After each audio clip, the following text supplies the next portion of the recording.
Racing Grade 1 sprints, and they're racing in the final leg.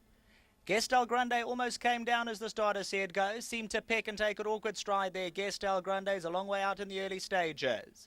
Crown of Roses began smartly in the early stages. Nineveh's right there. Just off them is Star Empress over towards the inside. Cayenne. Bez Valley looks to get closer. Polychromatic. Torch Queen, Caribbean Bay to the outside.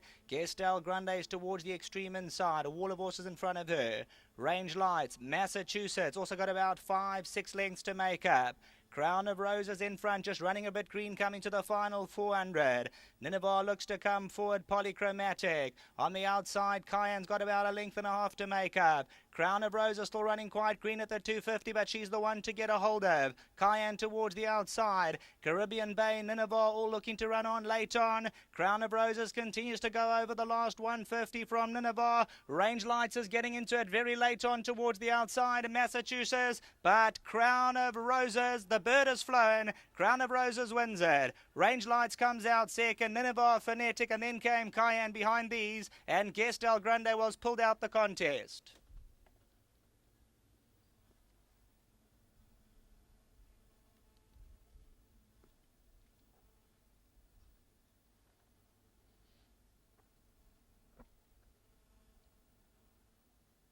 So number 3, Crown of Roses, was running all about, coming to the 400-meter marker, obviously having a look at the scenery, but galloping strongly in front. And Gavin Lorena for the Dominique Zaki stable, and she keeps up the gallop over the last furlong. She'll take the 9th and final race for Zakis and De Beers, and this is the daughter of Tiger Ridge. Gavin Lorena boots her home, he knows her best. And number 3, Crown of Roses, she comes to the 4 in race number 9 and wins it convincingly.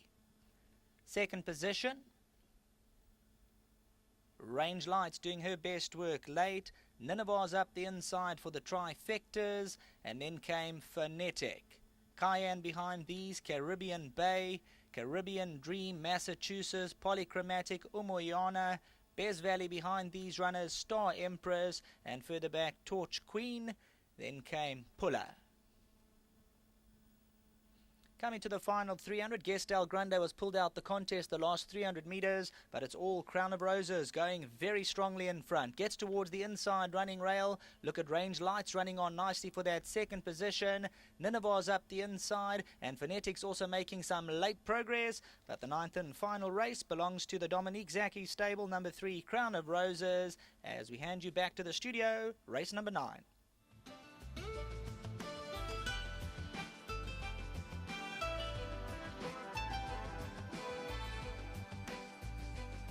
Welcome back to Scottsville Racecourse. That was the running of the 9th and final race, over 1,200 meters, and it's gone the way of number 3, Crown of Roses, trained by Dominic Zaki, ridden to victory by Gavin Lorena.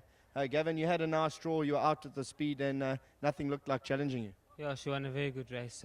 She obviously the inside draw really counts, and look, she got out really well, and she travelled good the whole way. She was still racing very green. Obviously, not being here, she was running away from the rail most of the way. But it was a win full of merit, and she looked like she was the best horse in the race. And there was one of Alistair Gordon's horse, Ranger Lights, was flashing up late, but I don't think you were under any pressure. No, look, she won a very nice race. Just a big thank you to Mr. Zaki. It's always hard bringing horses down here. Thank God we got a win. Big thank you for all his support, and to Uncle Khalil, Jeffrey, Buddy, and the whole family, the Zaki family. Thank you very much for the support, and to Mr. Rabia as well. Lovely to ride him a win, and just thankful that we got it. Thanks, Gav. Great ride, and then have a good trip back to Joburg. Thank you. This will make the trip a lot better. It always does. Thanks, Gav. Let's get Dominic Zaki in. Dom, like Gav alluded to, it's always hard work bringing them down here. Sometimes you can go back to Joburg with nothing, but you've won the last race, and it really cruised home. Yeah, she won well, and it was a bit of a disappointing day. In the group races we expected a bit more from those runners. Nonetheless, it's a hard track, and the jockeys came back and said they didn't act on the track, so a win's a win at the end of the day, and at least we're going home with something, and good luck to Uncle Khalil. He's back at home, Buddy, Jeffrey, Auntie Lam, Frick de Beer, great guys to train for. They don't put pressure on you, they let you do your business, and good luck to them. Oh, great to, like you said, have the last race winner. It always makes it that much easier on the way home. 100%. At least the grooms will be smiling and the assistants back at home. Good luck to them for their hard work, and yeah, at least we had a winner. That's the main thing. Great, Dom. Thanks for making the trip down to KZN and have a safe trip back. Yes, it was a wonderful day, and good luck to Gold Circle for putting it on, and thanks very much. Thanks so much, Dom. Thanks. There we've seen the running of race number 9. That went the way of number 3, Crown of Roses. That was trained by Dominic Zaki. We just heard it from him, as well as the pilot, Gavin Lorena. Well done to Mr. K and Mrs. L. Zaki, as well as Mr. F.J. De Beer. That was really good to train the last winner on the card. That concludes the race meeting here in Pietermaritzburg at Scottsville Racecourse. It was a star-studded 4 Grade 1 races over 1,200 meters. We'll see you back for racing during the week.